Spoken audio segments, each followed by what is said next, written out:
Right now, this is your forecast first from your weather authority on KTAB. Well, we had a pretty impressive storm roll into the Abilene area earlier this evening. Now, here's what it looked like from Shauna Atkinson's viewpoint. She took this photograph as the storm rolled in from view. Now, it was a non-severe thunderstorm. Very impressive nonetheless. As far as in the morning, well, it's going to be a muggy start. That's for sure. 74 degrees, and it will heat up to about 91 by lunchtime. Southwest winds tomorrow 5 to 15 miles an hour.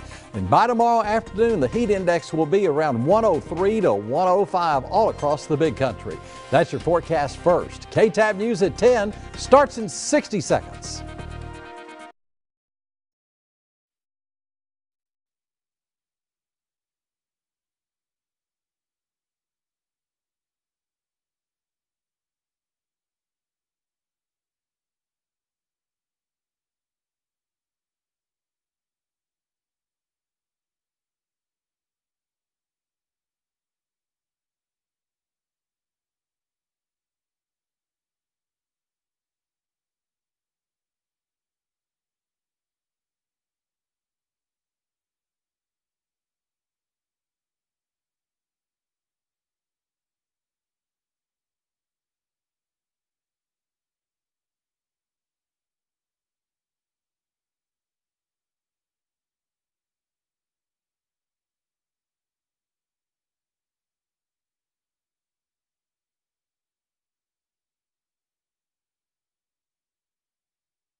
Right now, coverage you can count on. This is KTAB News at 10. Good evening. Thank you for choosing KTAB News, coverage you can count on. I'm Stacy Lopez. Bob is away this evening. Let's get right to our top story tonight. A chase through North Abilene lands a murder suspect from San Angelo behind bars. Tonight around 5:30 this afternoon, a suspect led Abilene police on a short chase that ended at North 8th and Ash Street. Turns out the suspect driving is a suspect in a murder that occurred in San Angelo and was wanted for a parole violation. Abilene police arrested the unidentified man and took him into custody earlier this afternoon.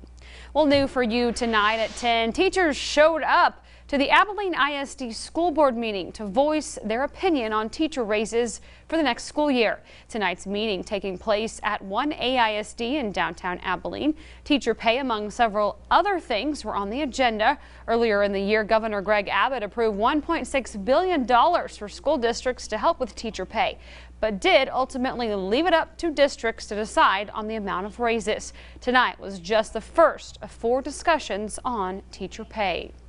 Moving now to some Abilene City Council news. A change could be coming to the City Council, and at first look, it might not seem all that important. The City of Abilene is looking to change its provider for agenda management. That change would apply to the council boards, commissions, and other meetings. It may sound like it's just a software change, but one big difference lies in the move. Now, meetings have a 1-by-1 roll call vote. The new way would be an electronic vote with every vote shown at the same time, which would change things up.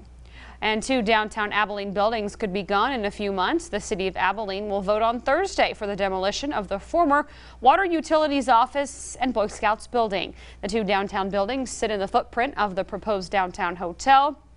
If approved, could cost around $500,000 to demolish both buildings.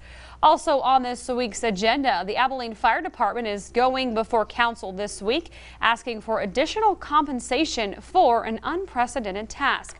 The community response team is put together to help mental health patients receive extra health care. Fire personnel are required to work outside of AFD facilities and non-traditional fire department work hours. Firefighter crews will work outside their comfort zones on this project.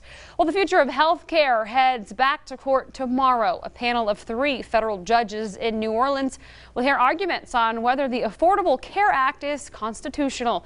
KTAB's Wes Rappaport highlights the brewing court battle and its potential impact on the Lone Star State. Healthcare costs continue to be an issue, and a lot of people in Texas are still uninsured. Part of the work Corey Hattemer does at Foundation Communities is sign Texans up for health insurance. The nonpartisan nonprofit has enrolled nearly 30,000 people through the healthcare marketplace in the last 5 years. We've seen what a difference it can make for people, both in terms of having access to health insurance when they wouldn't otherwise, but also in terms of having protections. Lawyers with the Texas Public Policy Foundation will deliver arguments in federal court Tuesday, representing 2 people who face higher health care costs through the ACA. There is an injury to people like our clients, fairly healthy people who may have to delay other purchases or take longer to save, to save money or to get ahead in their own businesses because of the burden of this cost. Texas Attorney General Ken Paxton is leading a multi-state effort to repeal the Affordable Care Act, but the state, which is behind this federal lawsuit, hasn't come up with a plan to replace it. Legislators did nothing to address our worst in the nation uninsured rate. No bills passed. And now on top of that, our state attorney general is suing to overturn the Affordable Care Act, which would leave 1.7 million Texans uninsured. It would take their health coverage away. With some uncertainty about the future of health care, Hattemer says nonprofits like hers will still be with Texans each step of the way. We know that we'll be here regardless of what happens, and we'll help people navigate the healthcare landscape regardless. All right, thank you, Wes, for that report. Now, a decision won't likely be made for several months, and the ruling will likely be appealed up to the Supreme Court. Well, a group of high school students in Abilene are getting the chance to see what the job of a professional firefighter is really like, spending 8-hour shifts at stations in the Key City as their next step in Abilene ISD's Fire Academy. KTAB's Jessica Rank visited Station 5 during one of those trainings as these high schoolers walk side by side with local first responders. They're putting on the boots and hopping in the truck.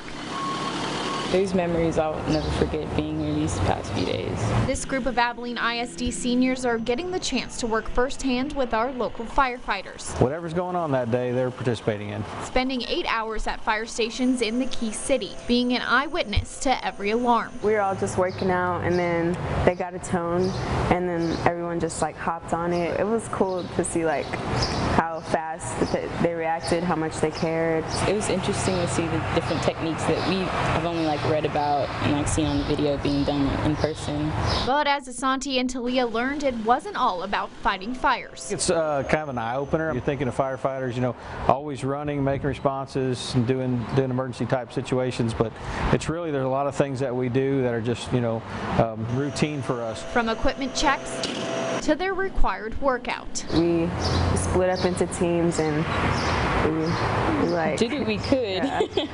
It's an experience that's getting these high schoolers ready for their future career. Seeing them have the enthusiasm, come in the station and work with our guys has been really rewarding for all of us. And for these firefighters, it's a chance to pass on what they've learned over the years. We were all students one time, and so we had great instructors, and so everybody's just kind of pitching in and helping to form these young cadets into firefighters. In Abilene, with coverage you can count on, Jessica Rank, KTAB News. All right, thank you, Jessica. Each student in the program is expected to complete 3 8-hour shifts during the summer. Well, a new retail center will be taking over the plot of land that was once used as an agricultural learning center for Abilene Christian University students. The Abilene Christian Investment Group says the target market for this new development is the immediate surrounding community, but the group hopes to attract customers from all around Abilene and I-20 travelers. It's our college community, ACU, Hardin-Simmons, also Medical Center, Hendrick. And then as you kind of expand out, then it's the city of Abilene and the families in Abilene. And then lastly, it's the fact that it's sitting here on I-20. Already, some of the first retailers have signed their leases, including the Blue Jean Cafe, the Biscuit Bar, Fuzzy's Taco Shop, and the Abilene Nail Bar. The first businesses are expected to open in the spring of 2020. Well, summer is in full swing and school is just around the corner, and that means the Christian Service Center is starting up its Operation Blue Jeans. It's a clothing drive for low-income families who need some extra help getting school clothes. Families can call and set up an appointment from now until September. Families can each get clothes and shoes for children in kindergarten through middle school. If we didn't have a place like Operation Blue Jeans, I'm not sure what the parents would do. They're kind of in a bind. A lot of people help school supplies in town, but we concentrate on the clothing and on the shoes and the children's Bibles. And it'll be really tough for parents if they didn't have a place like Christian Service Center to help them with new school clothes. Elementary students can get 2 pairs of jeans, 5 pairs of socks, 5 pairs of underwear and shoes, all new. Middle schoolers will get 2 polos, 2 pairs of khakis, and some socks and underwear. And you can call for your appointment. That number is 325-676-7531. Now to news about our channel and the DirecTV lineup. On midnight, July 3rd, DirecTV dropped KTAB from its lineup. This after DirecTV's refusal to accept an offer of unconditional extension of our agreement to allow them to broadcast our station. KTAB, along with 119 other stations owned by Nexstar Media Group, have gone black. Nexstar, our parent company, has been negotiating in good faith for a new agreement. If you want KTAB back, please call DirecTV at 1-888-567-1569. Coming up on KTAB News at 10, a dream becomes reality. KTAB's Claire Kreitz introduces us to the new police chief in Brownwood. But first, Sam has another look at the forecast, and you've been busy today, Sam. My goodness, what a Monday. There wasn't any easing into Monday and being sluggish, that's for sure. Let's take a look at our numbers from today. We officially had 53/100ths of an inch of rainfall here in Abilene. Wes over in Albany had nearly 2 inches, and several folks in the eastern portions of our area had right around 2 inches, and it was a soaking for sure. Stick around though. The big story is the heat returning and SamCam after the break. With coverage you can count on, Bob Bartlett, Stacy Lopez, and Chief Meteorologist Sam Nichols. This is KTAB News at 10.